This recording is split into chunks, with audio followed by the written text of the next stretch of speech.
আদর্শের কথা আসছে, সমস্ত গুণ এবং আদর্শ নবী করিম সাল্লাল্লাহু আলাইহি ওয়াসাল্লামের জীবনে ছিল। এটাই রাসূলের সিরাত। কোরআনের সিরাত রাসূলের সিরাত, কোরআনের আদর্শ রাসূলের আদর্শ, কোরআনের চরিত্রের কথা রাসূলের চরিত্র। রাসূল তার জীবনকে উৎসর্গ করেছেন কোরআনের জন্য।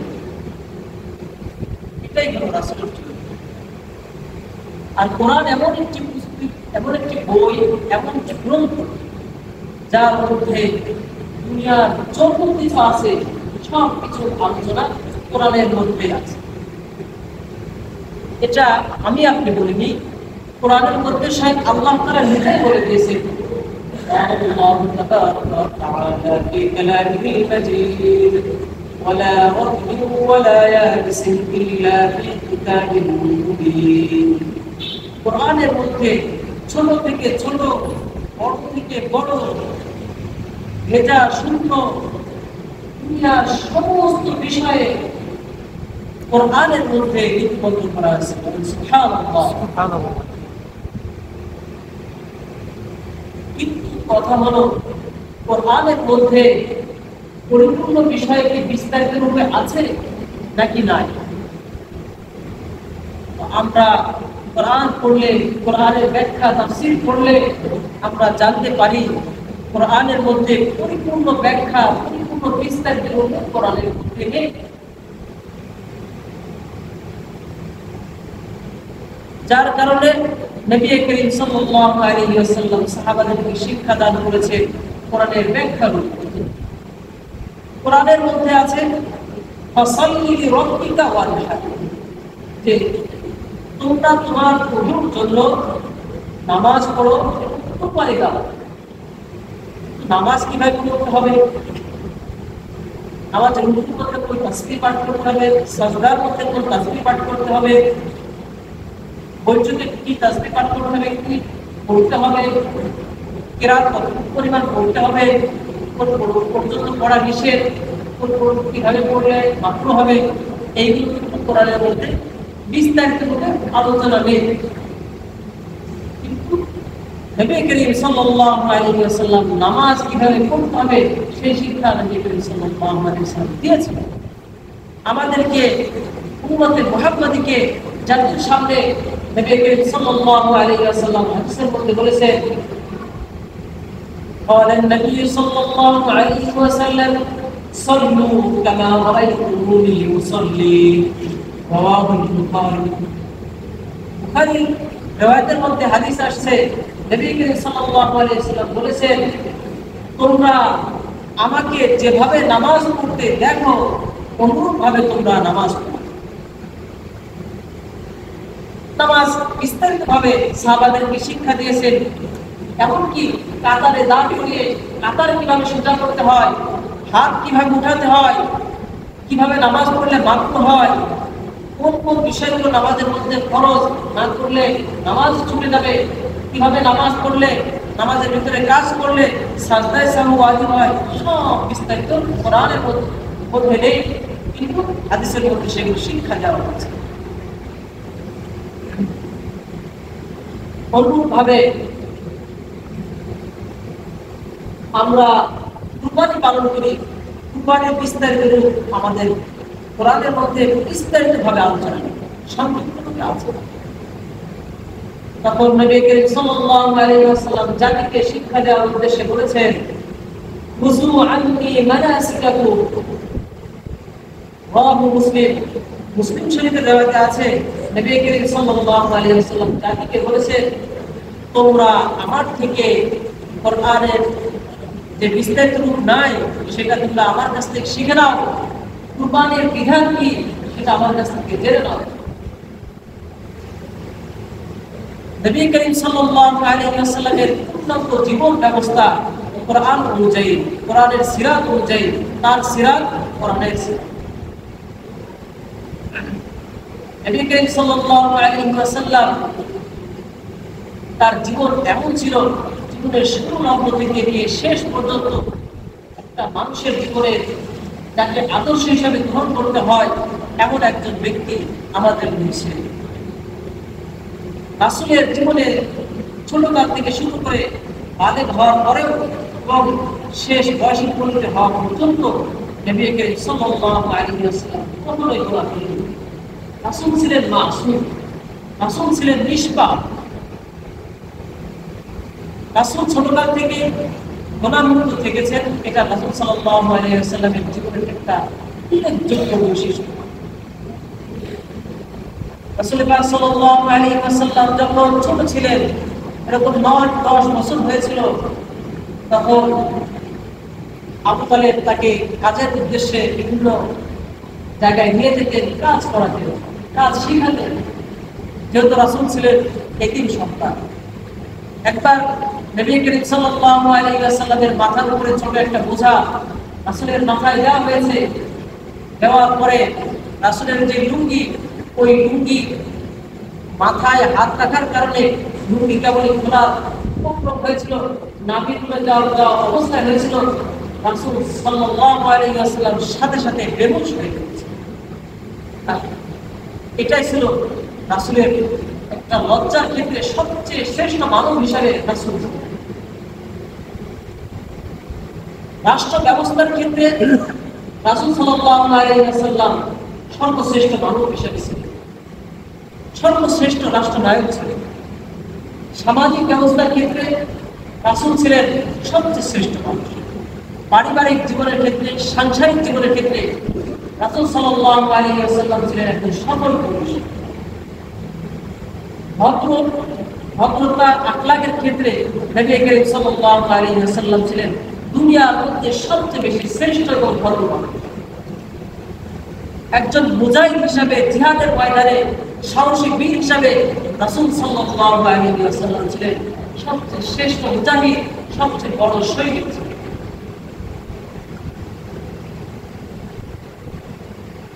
নবী করিম সাল্লাল্লাহু আলাইহি ওয়াসাল্লামের বয়স যখন 25 হয়েছিল,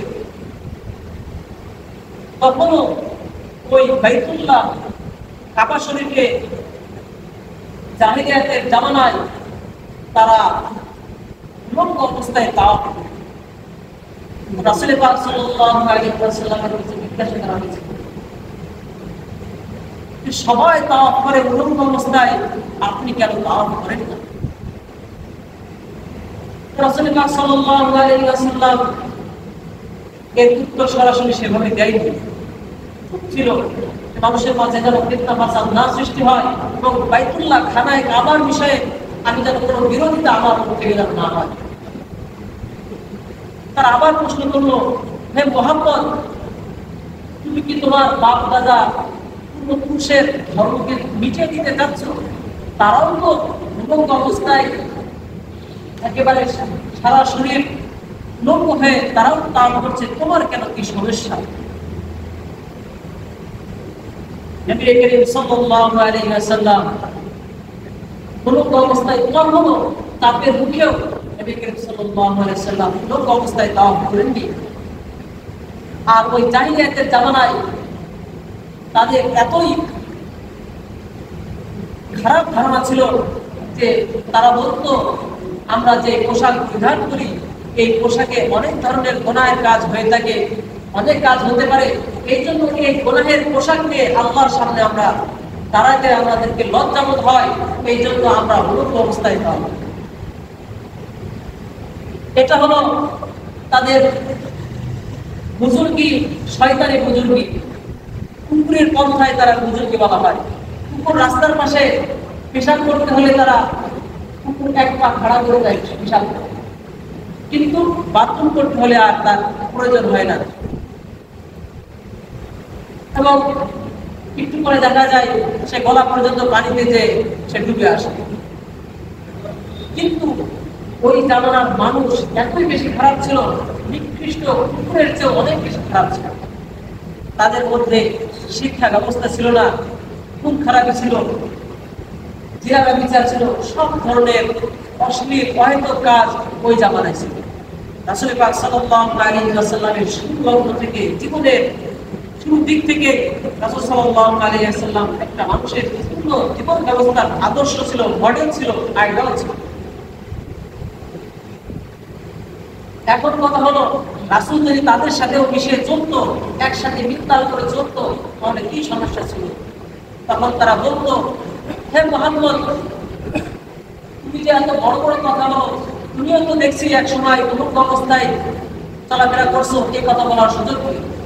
বলতো, তুমিও তো এরকম খারাপ কাজ, অন্যায় কাজে লিপ্ত ছিলে, এই ধরনের কথা বলতো।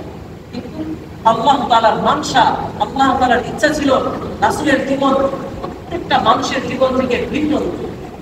আল্লাহ তাআলা কোরআনের মধ্যে বলেছেন, লাকাদ লাবিস্তু ফীকুম উমরান মিন ক্বাবলিহি আফালা তা'কিলুন। হে আল্লাহর রাসূল, আপনি বলে দিন, আমি তোমাদের মাঝে আমার আগের জীবন তোমাদের সাথে পরিচালনা করেছি, একসাথে লিখেছি, তোমরা কি এটার কোনো ভূক্ষেপ করো না? চিন্তা করে দেখো না, এখন তোমরা নবুয়ত প্রাপ্ত হওয়ার পর, আমি নবুয়ত প্রাপ্ত হওয়ার পরে তোমরা আমাকে খারাপ বলছো, তোমরা আমার ধর্মকে অনুসরণ করছো না, এখন এসে বদনাম করছো, আগের জীবনকে আমার দেখো না তোমরা।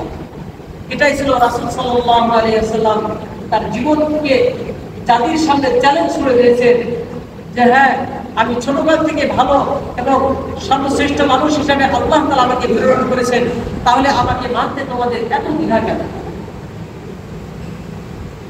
রাসূল সাল্লাল্লাহু আলাইহি ওয়াসাল্লাম এর গুনাহ থেকে বেঁচে থাকার আরেকটি নিদর্শন হলো, নবী করিম সাল্লাল্লাহু আলাইহি ওয়াসাল্লামের বয়স যখন 14 হয়েছিল, তখনও কুরাইশ বংশের মধ্যে প্রথা ছিল যে তারা বিয়ে শাদীর ক্ষেত্রে এখন যেমন প্রথা, গান বাজনা নাচ এইগুলো ওই সময় ছিল, কিন্তু রাসূলের ওই 14 বছর বয়সে মানুষের মাঝে বাধা প্রদান করা, মানুষকে নিষেধ করার মতো বয়স হয়েছিল। তো রাসূল ওই পরিস্থিতিতে কি করবে, অনেক হয়রান হয়ে পড়েছে। তখন আল্লাহ তাআলা তাকে ওই রাতের সাথে সাথে রাসূল পাক সাল্লাল্লাহু আলাইহি ওয়াসাল্লামকে ঘুমিয়ে দিয়েছিলেন এবং একেবারে সকাল ৯টা-১০টা হওয়ার পরে রাসূলকে ঘুম থেকে আবার জাগিয়ে দিয়েছিলেন। রাসূল যেন জানে, রাসূল যেন গুনাহে লিপ্ত না হয়, এটা আল্লাহ তাআলার ছিল একটা মানসা, আল্লাহ তাআলার ছিল একটা বড় ইচ্ছা। রাসূল সাল্লাল্লাহু আলাইহি ওয়াসাল্লাম মায়ের সাথে কেমন আচরণ করেছে, মায়ের সাথে এত ভালো আচরণ করেছে, নিজের মায়ের সাথে এত ভালো আচরণ করেছে যা বিশ্বের মাঝে এমন কোনো নজির দেখা যায় না। রাসূল পাক সাল্লাল্লাহু আলাইহি ওয়াসাল্লাম ছিলেন এতিম সন্তান। যুদ্ধের ময়দানে একবার নবী করিম সাল্লাল্লাহু আলাইহি ওয়াসাল্লাম সাহাবাদেরকে নিয়ে বয়ান দিচ্ছিলেন, একজন মহিলা এসে হঠাৎ করে পাশে এসে দাঁড়ালেন এবং তার কথা শুনতে লাগলেন। পর্দা করার কারণে রাসূল সাল্লাল্লাহু আলাইহি ওয়াসাল্লাম তাকে চিনতে পারছিলেন না শুরুতে। পরে তাকে জিজ্ঞাসা করলেন, আপনার পরিচয় কি, আপনি কে? তখন পরিচয় দিয়ে রাসূল সাল্লাল্লাহু আলাইহি ওয়াসাল্লাম জানতে পারলেন তার উম্মাহ হযরতে হালিমা সাদিয়া রাদিয়াল্লাহু তাআলা। তখন রাসূল সাথে সাথে ওই জায়গা থেকে উঠে যে নিজের গায়ের যে চাদর, সেই চাদর দিয়ে তার মাকে এরকম চাদর উড়িয়ে দিলেন এবং তাকে উন্নত মানের ব্যবস্থা করলেন এবং তাকে যত ধরনের মেহমানদারি করানো দরকার সব ধরনের মেহমানদারি করাবেন। এটাই ছিল রাসূলের চরিত্র। নিজ মা বাবার সাথে বড়দেরকে সম্মান করার ক্ষেত্রে রাসূলের ছিল সবচেয়ে শ্রেষ্ঠ মানুষ। তারপরে রাসূল সাল্লাল্লাহু আলাইহি ওয়াসাল্লাম হাদিসের মধ্যে বলেন, ইন্নাল জান্নাতা তাহতা আকদামিল উম্মাহাত। বুখারী শরীফের riwayat আছে যে ইন্নাল জান্নাতা তাহতা আকদামিল উম্মাহাত, নিশ্চয় জেনে রাখো মায়ের পায়ের নিচে সন্তানের বেহেশত, সন্তানের জান্নাত। সুবহানাল্লাহ। রাসূলের চরিত্র ছিল এমন। মা বাবাকে কিভাবে সম্মান করতে হয়, তাদের কিভাবে রেসপেক্ট করতে হয়, রাসূল সাল্লাল্লাহু আলাইহি ওয়াসাল্লাম সেগুলো পূর্ণভাবে শিক্ষা দিয়েছেন আমাদের। নবী করিম সাল্লাল্লাহু আলাইহি ওয়াসাল্লাম তার জীবনে সমাজের জন্য যে পরিমাণ কাজ করেছেন, জাতির জন্য যে পরিমাণ কাজ করেছেন, এমন কাজ পৃথিবীর অন্য কোনো মানুষ করতে পারেনি, এখনো পারছে না, আগামীতেও পারবে না। হ্যাঁ, রাসূল এত ধনী ছিল না যে যার কারণে মানুষকে অঢের টাকা পয়সা দিয়ে, ধন সম্পদ, স্বর্ণরূপা দিয়ে তাকে বর্বর বানিয়ে দিয়েছে, এমন কোন ধন জাতির কাছে দিতে পারেনি। তবে মানুষকে সবচেয়ে বড় রত্ন যেটা দিয়েছেন, সবচেয়ে বড় উপহার যেটা দিয়েছেন, সেটি হলো নবী করিম সাল্লাল্লাহু আলাইহি ওয়াসাল্লাম মানুষদেরকে শিক্ষা দিয়েছেন কিভাবে জাহান্নাম থেকে মুক্তি পাওয়া যায়, কিভাবে দুজক থেকে মুক্তি পাওয়া যায়, সেই শিক্ষা দিয়েছেন। এবং উম্মতের জন্য দরদ ভরা মেহনত করেছেন, পথে পথে হাঁটতে হাঁটতে মানুষের জন্য দরদ ভরা দিন নিয়ে রাসূল সাল্লাল্লাহু আলাইহি ওয়াসাল্লাম চলেছেন। এত বেশি দরদ রাখতেন যে উম্মতের জন্য রাসূল পাক সাল্লাল্লাহু আলাইহি ওয়াসাল্লাম নিজে হয়রান হয়ে যেতেন, পেরেশানি হয়ে যেতেন, অসুস্থ হয়ে যেতেন। আল্লাহ তাআলা কোরআনের মধ্যে সূরা কাফের মধ্যে বলেছেন, লাআল্লাকা বাখিউন নাফসাকা আলা আসারিহিম, যে আপনি হে রাসূল উম্মতের দরদের কারণে, উম্মতের কষ্টের কারণে আপনি নিজের জীবনকে বিনাশ করে দিন না, নষ্ট করে দিন। রাসূল এত দরদ ছিল। তো একবার নবী করিম সাল্লাল্লাহু আলাইহি ওয়াসাল্লাম যুদ্ধের ময়দানে ছিলেন, সাহাবারা কাফিরদেরকে হত্যা করার কারণে, তখন সাহাবারা রাসূল পাক সাল্লাল্লাহু আলাইহি ওয়াসাল্লামের কাছে এসে বলছেন, আলহামদুলিল্লাহ অমর কাফির মাকতুল সে মারা গিয়েছে, সে হত্যা হয়ে গেছে, আলহামদুলিল্লাহ। রাসূল পাক সাল্লাল্লাহু আলাইহি ওয়াসাল্লাম এই কথা শুনে চুপ হয়ে গেছে, কথা বলেন। কিছু হওয়ার পরে অনেকক্ষণ পরে বলছে, তোমরা যে আলহামদুলিল্লাহ বলছো, তোমরা খুশি হচ্ছ, আমি তো খুশি হচ্ছি না। তখন সব সাহাবা অবাক, কিভাবে যুদ্ধ হচ্ছে যাদের বিরোধিতা নিয়ে, যাদের বিপক্ষে, তারা হত্যা হলে যাতে তো খুশি হবে, এটাই তো নিয়ম। রাসূল সাল্লাল্লাহু আলাইহি ওয়াসাল্লাম বললেন, আমার কাছে খুবই কষ্ট লাগছে, একজন মানুষ সে বেধর্মী অবস্থায় মারা গেল, তার সারা জীবনের জন্য জাহান্নাম নির্ধারণ হয়ে গেছে, এর জন্য আমার অনেক বেশি কষ্ট হচ্ছে। তাই সে যদি ইসলাম ধর্ম নিয়ে দুনিয়া থেকে বিদায় হতো, সে যদি সামান্য আমল না করতো, সে একদিন না একদিন হলেও জান্নাতে প্রবেশ করবে। একবার নবী করিম সাল্লাল্লাহু আলাইহি ওয়াসাল্লামের কাছে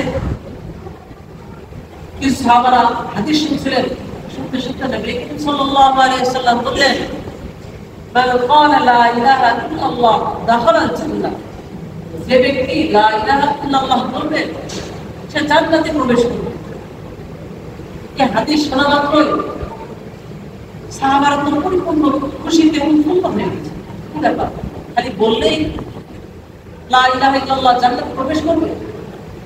তখন আবু যর রাদিয়াল্লাহু তাআলা আনহু বললেন, ওয়া ইন যানা ওয়া ইন সারাফ, সে যদি চুরি করে এবং জিনা করে তাও কি সে জান্নাতে প্রবেশ করবে?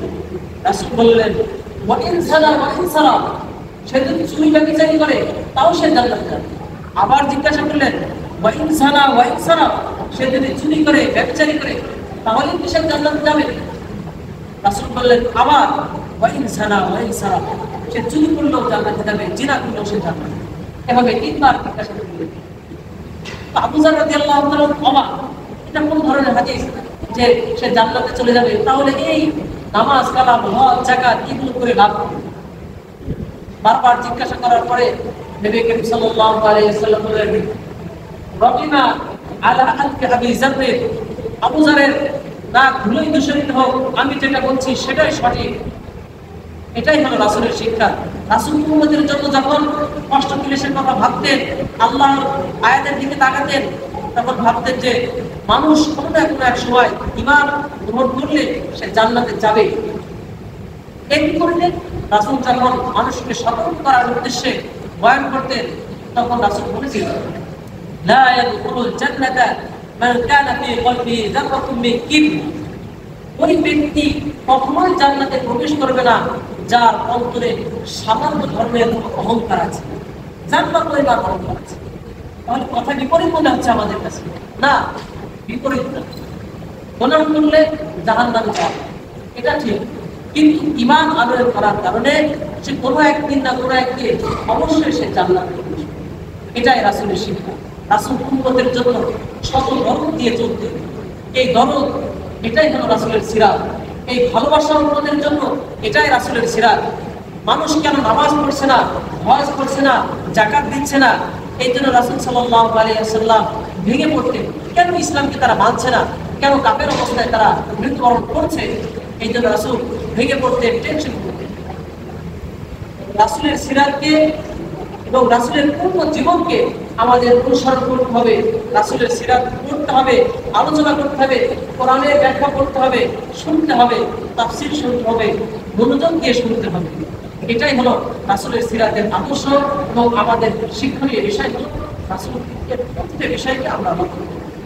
ইনশাআল্লাহ যত যে বিষয়ে আলোচনা চলবে ইনশাআল্লাহ সবকিছু আমরা দিন থেকে মানার চেষ্টা করব। তাহলে ইনশাআল্লাহ রাসূলের সিরাত আমাদের মানাবো। আল্লাহ তাআলা যে কথাগুলো বলা এবং শেখার তৌফিক দান করেছেন সকলকে আমল করার তৌফিক দান করুন। আমিন।